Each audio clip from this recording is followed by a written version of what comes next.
من الشيطان الرجيم. بسم الله الرحمن الرحيم.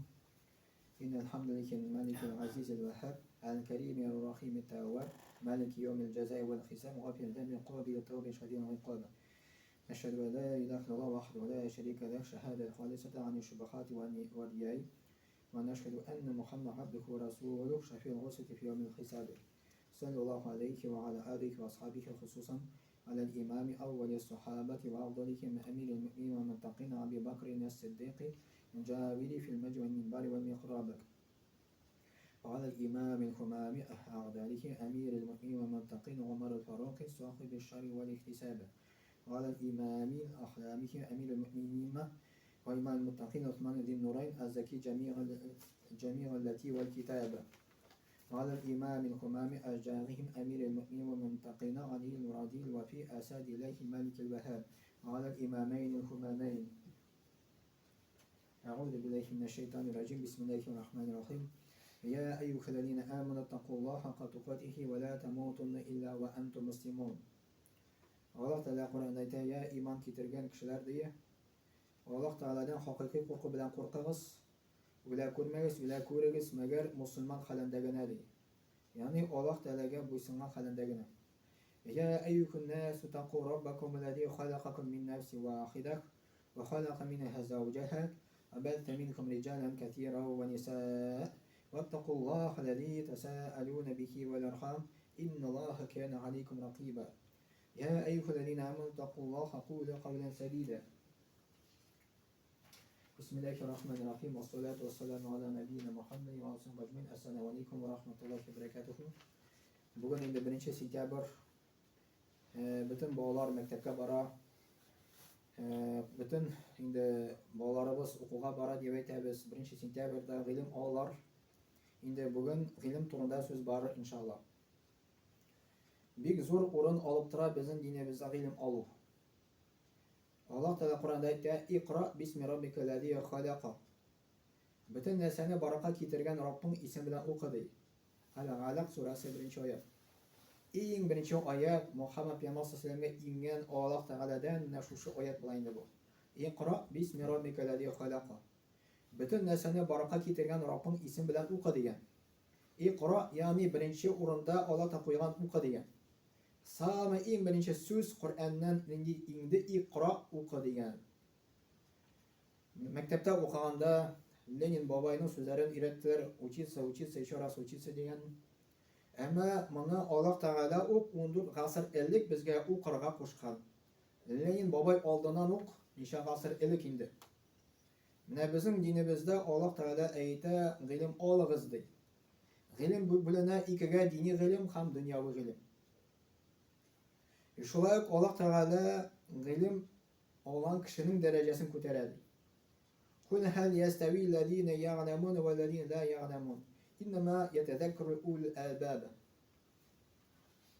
Aytsin diye Allah Teala ayette bilgen kişi hem bilmegen kişi bir derecede bulamadı. Hatta Allah Teala sıra bire.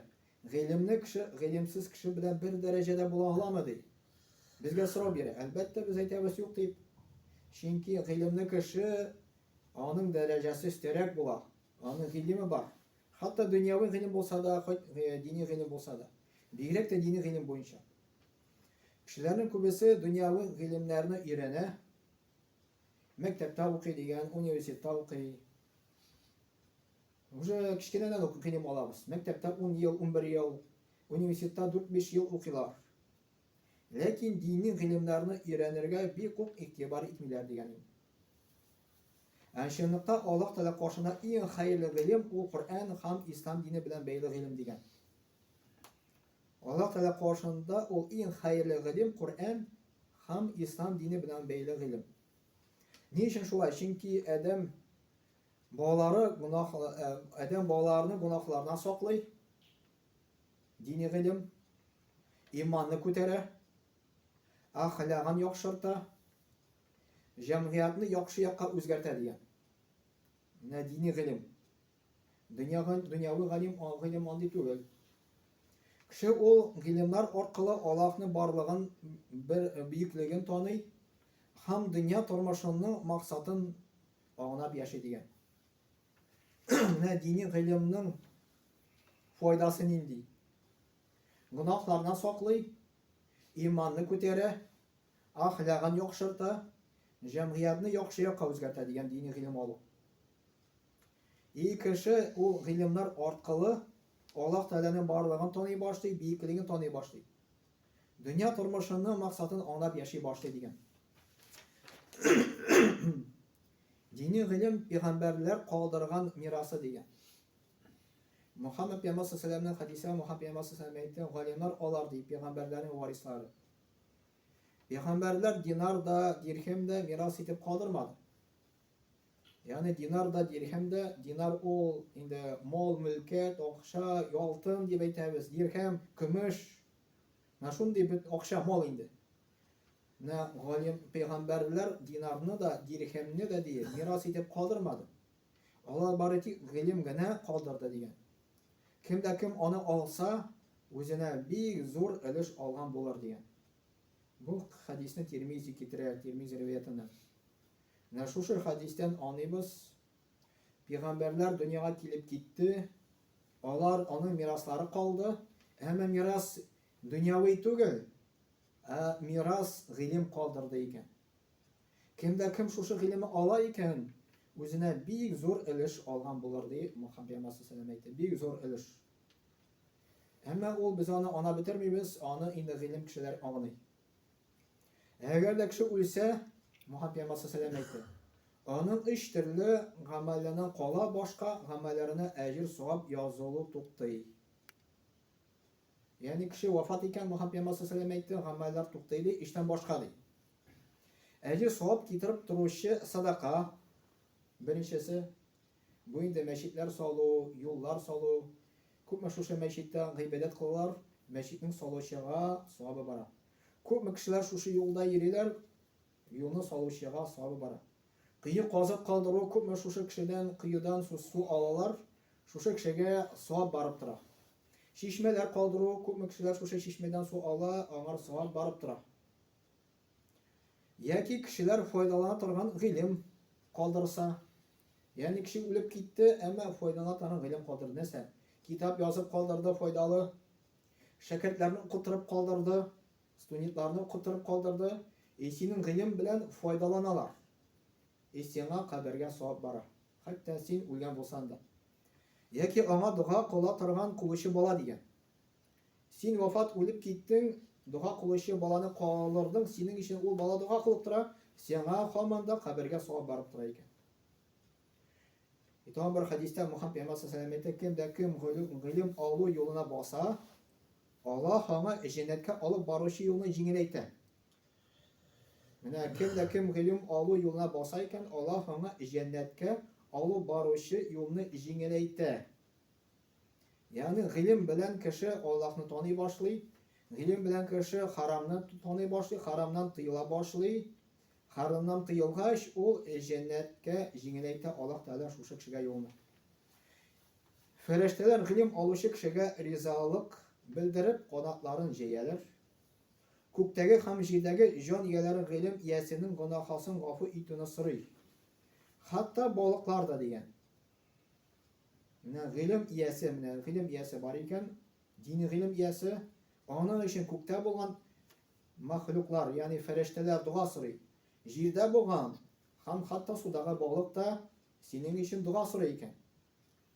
G'alimning bilimsiz g'ibodat qilishi kishidan ustunligi oyning butun yulduzlardan da ustun bo'lgani kebek. Mana g'alimlar nishik ayrılar ekan g'ilimsiz kishidan.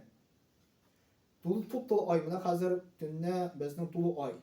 Shu yo'q-yo'qli oy. Yulduzlar bor. Mana bu oy yulduzlardan bir qat ayrılar. Shulay g'alimlar da g'odiy kishidan shulay deb ayrılar ekan. G'alimlar olar payg'ambarlarning varislari. Payg'ambarlar dinarni da, dirhamni da miras etib qoldirmadi, olar barati g'ilimni qoldirdi.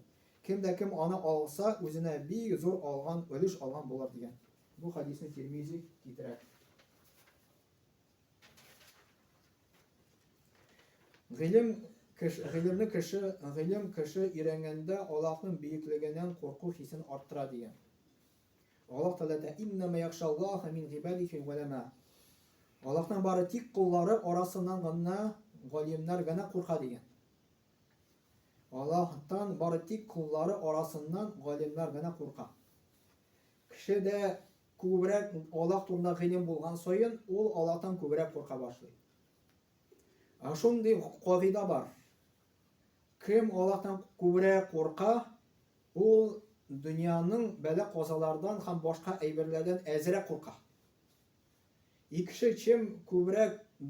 kim azroq Allohdan qo'rqa, u dunyoviy mashaqqatlardan, dunyoviy bala qozalardan ko'proq qo'rqa ekan. Mana Alloh taolo shu kishiga mana shunday ne'mat berar ekan. U Allohdan qo'rqa, ham boshqa ayberlardan qo'rqmay boshlaydi. Agarda biz Muhammad payg'ambar sollallohu alayhi vasallamning qissasini qarasak, sirasini qarasak, turmush u dunyoda eng botir kishi bo'ladi. Ko'pmi sug'ushlar o'tadi. Sug'ushda bo'lganda eng birinchi shoba. Mumkinda biz bilamiz, generallar bularmi, ham boshqa zo'r kishilar bularmi? Ular sug'ushga birinchi shopmaylar. Unda salatlar sug'ushalar. Muhammad payg'ambar sollallohu alayhi vasallam u hatto musulmonlarning yetakchisi bo'ldi, davlatning yetakchisi bo'ldi. Voyanachalik bo'ldi. Eng birinchi dushmanlarga qarshi sug'ushga ketdi. Elki zamanında soğuşkanda korkunçlirak buldu şimdi hazır. Hazır yine akoplardan tege bamboşkalarını atalar. Ellik yüzleri çıkıp kılıçlarla birbirisiyle soğuşaları. En birinci patşalar kuyulgan voyanachliklar soğuşaları. Andaralarına bütün birge soğuşaları. Böyle karağa siyan karşı 60 bin halk tıra anda soğuşağa siyan kilerge. Siyan karşı. Muhammed payg'ambar sollallohu alayhi vasallam ulardan qo'rqmayshi, birinchi shovib bordi ularga qarshi so'g'ishlarga. Ne uchun? Chunki ona iymoni bek kuchli bo'ladi, u eng birinchi Allohdan qo'rqadi. Shuning uchun Alloh taolaning endi qo'rquv hisini oldi dushmanlardan. Andara Alloh taolo ilm oluvchi kishining dunyoda ham oxiratda da darajasini ko'taradi. Yarfa'illahu allazina amanu minkum wallazina utul ilma darajat al-Mujadala surasida Alloh taolo aytadi. Allah Teala sizin oradan iman getirgenlerini hem bilim berilgen kişilerini derecesini ko'taradi degan. Allah Teala ilimli kişilerini derecesini ko'taradi. Allah Teala hatta misal etip getirer, üretilgen et dediği, üretilmeyen et bilen de bir derecede tugildi. Üretilgen et, avga şiğa tırgan et, o özünün hocasına ko'p fayda getirer. Üretilmeyen et, o hatta ziyanla getirer mümkün. İbn Abbas degan bir sahaba aytadi, imonning g'olimlarning g'ilimsiz mu'minlarga qaraganda 700 martaba darajalari ortiq. Ham har ikki daraja orasi 500 yillik yo'l yiroqligi degan. Ibn Abbas degan zo'r sahaba, Muhammad payg'ambar sollallohu alayhi vasallam yashagan zo'r g'olim, u aytgan imonning g'olimlarining g'ilimsiz mu'minlarga qaraganda 700 martaba darajalari ortiqroq deydi. Agarda Alloh biror kishiga yaxshilik tilasa degan, ona dinni oluvchi etadigan, dinga eratadi. Subhanaka va bihamdik ashhadu an la ilaha illa anta astaghfiruka va atubu ilayk. Vassalamu duo.